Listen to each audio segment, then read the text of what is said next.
শিলিগুড়ির অদূরে অবৈধভাবে জমি দখলের অভিযোগ। ৩১ নম্বর জাতীয় সড়কে টায়ার জ্বালিয়ে অবরোধ, সব নথি থাকলেও জমি দখলের অভিযোগে উত্তেজনা। অবরোধকারীদের সঙ্গে সমস্যা সমাধানে পুলিশ গেলে উত্তেজনা।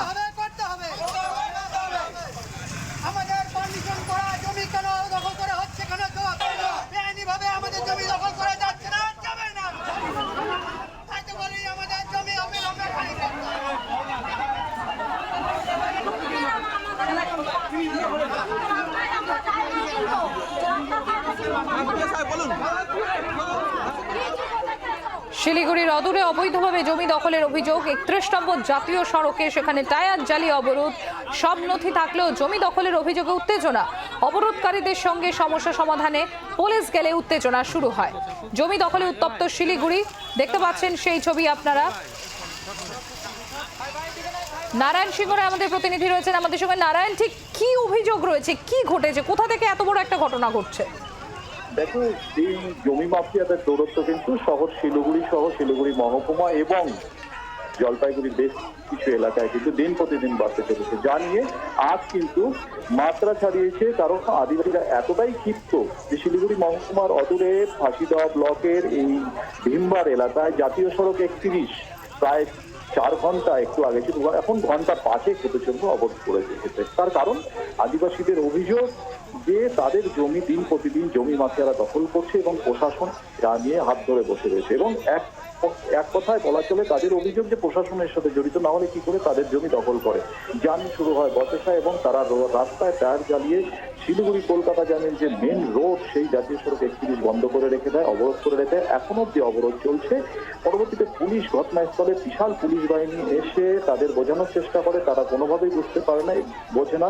এবং একসময় দেখা যায় মারমুখী হয়ে ওঠে এই আদিবাসীরা এবং এমন দেখা যায় যে তীর ধনুক ইট পাটকেল নিয়ে কিন্তু পুলিশকে লক্ষ্য করে তারা ঢিল ছোড়ে এবং এলাকায় বলা চলে এক কথায় রণক্ষেত্র। যদিও পুলিশ এই মুহূর্তে তারা আদিবাসীদের সাথে আবার কথা বলার চেষ্টা করছে, তাদের ভিড় উঠানোর চেষ্টা করছে, রাস্তা স্বাভাবিক করার চেষ্টা করছে, কিন্তু অবরোধ এখনো চলছে, রাস্তা অবরোধ চলছে। অন্যদিকে আদিবাসীরা তীর ধনুক নিয়ে ক্ষিপ্ত, যে কোনো সময় কিন্তু বড় কোনো দুর্ঘটনা ঘটতেই পারে বলে আশা করছে। তবে এলাকায়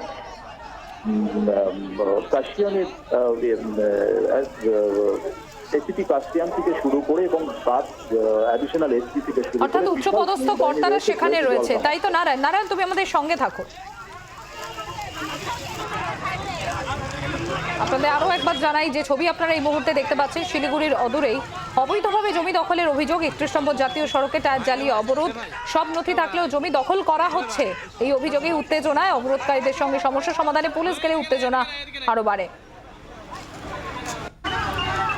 আমাদের পেটের সওয়াল, বাল বাচ্চার পেটের সওয়াল। আজকে যদি এই রেজিস্ট্রি করা জমি, খতিয়ানভুক্ত জমি যদি দখল করে কেউ আনলিগেল নেয়, তাহলে কি করবেন আপনারা? 1974 সালের জমি। আমাদের জমি হচ্ছে একদম লিগ্যাল পয়েন্টের জমি, কাগজপত্র সব থাকা সত্ত্বেও এরা বেআইনি ভাবে জমি দখল করে শুরু করেছে। অস্ত্র টস্ত্র আইনে জোর জবরদস্তি বলপূর্বক ভাবে পারমিশন জমি। আদিবাসী সমাজের বাংলা, আসাম থেকে, বিহার থেকে সব আদিবাসী জমি এখানে আসে সব দখল করতে শুরু। অবশ্যই কাগজপত্র না থাকলে কি এমনি লড়ি আমরা? 1974 সালের জমি। ওরা যদি আনলিগাল যাবে কেন, আনলিগাল করবে কেন? ওদের যদি কাগজ থেকে কোর্টে যাক, প্রশাসনকে দেখা।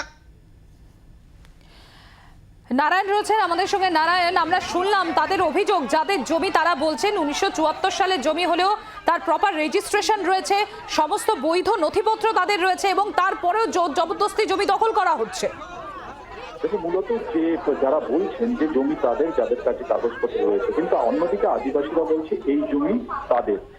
কিন্তু বিষয়টা বলে রাখি, এই শিলিগুড়ি মহকুমার এই এরিয়া অর্থাৎ ফাঁসিদহ অঞ্চলের বিস্তীর্ণ এরিয়া কিন্তু আদিবাসী অধ্যুষিত জমি এবং বেশিরভাগটাই ট্রাইবাল জমি। এবং আমরা সেখান থেকে পূর্বপুরুষ থেকে কিন্তু বহু আমল থেকে কিন্তু এখানে আদিবাসীদের বসবাস এবং চা বলায় বলা চলে, সেখানে কিন্তু আদিবাসীরাই থাকতেন।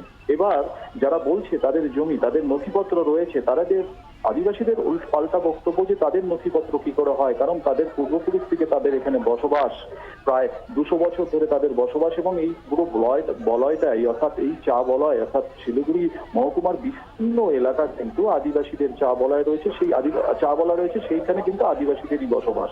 তাদের জমি এবং সেই জমিতে কিন্তু ডুপ্লিকেট করে পেপার বানিয়ে তারা দখল নিতে চাইছে, যা নিয়ে কিন্তু আদিবাসীদের চেয়ে বর্ষা। এবং এক পক্ষ যেমন বলছে যে তাদের জমি, তাদের কাছে নথি রয়েছে, করছে। অন্যদিকে কিন্তু আদিবাসীরা বলছে তাদের জমি, তাদের পূর্বপুরুষের জমি, এটা ট্রাইবাল ল্যান্ড, সেটা কি করে সরকার তাদের অন্যদেরকে লিখে দেয়। জানিয়ে কিন্তু বচসা শুরু, যতক্ষণ না এর সুরা হচ্ছে তারা কিন্তু অবরোধ চালিয়ে যাবে বলেছে। এবং মুহূর্তে কিন্তু এলাকার রণক্ষেত্র বলা চলে, কারণ টায়ার জ্বালিয়ে প্রায় 5 ঘন্টা ধরে জাতীয় সড়ক 31 অবরোধ করে রেখেছে। এবং নারায়ণ, আদিবাসী মহিলা 31 নম্বর জাতীয় সড়ক যদি 5 ঘন্টা ধরে অবরুদ্ধ থাকে তাহলে অবশ্যই একটা ব্যাপক যানজটেরও সৃষ্টি হওয়ার আশঙ্কা থেকেই যাচ্ছে এখানে নারায়ণ। অবশ্যই দেখো, শিলিগুড়িগামী এবং কলকাতা থেকে শিলিগুড়ি যে লাইফ লাইন, সেই লাইফ লাইন 5 ঘন্টা হতে চললো বন্ধ। সে তার দুপাশে বহু দূরপাল্লার গাড়ি দাঁড়িয়ে রয়েছে এবং প্যাসেঞ্জার গাড়ি দাঁড়িয়ে রয়েছে। তারা কিন্তু গাড়ির ভেতরে রয়েছে, পুলিশ যথাযথ সকাল থেকে ব্যবস্থা করছে এই অবরোধ তুলে পরিস্থিতি স্বাভাবিক করার, কিন্তু তারা আদিবাসীরা কোনো মতেই মানছে না। যার জন্য কিন্তু তারা মারমুখী হয়ে উঠেছে। একসময় দেখা গেছে ইট পাটকেল করেছে এবং দীর্ঘরূপ নিয়ে পর্যন্ত তাদের বেড়ে যেতে দেখা গেছে। নারায়ণ, তুমি পরিস্থিতির দিকে নজর রাখো, আপাতত তোমাকে ধন্যবাদ।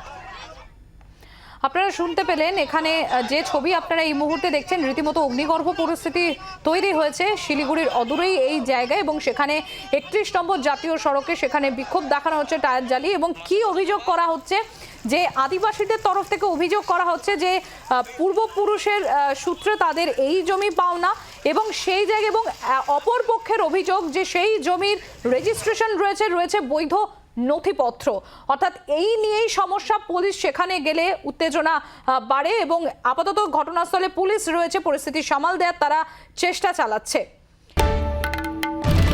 বাংলার আওয়াজ, বাঙালির আবেগ, জি 24 ঘন্টা।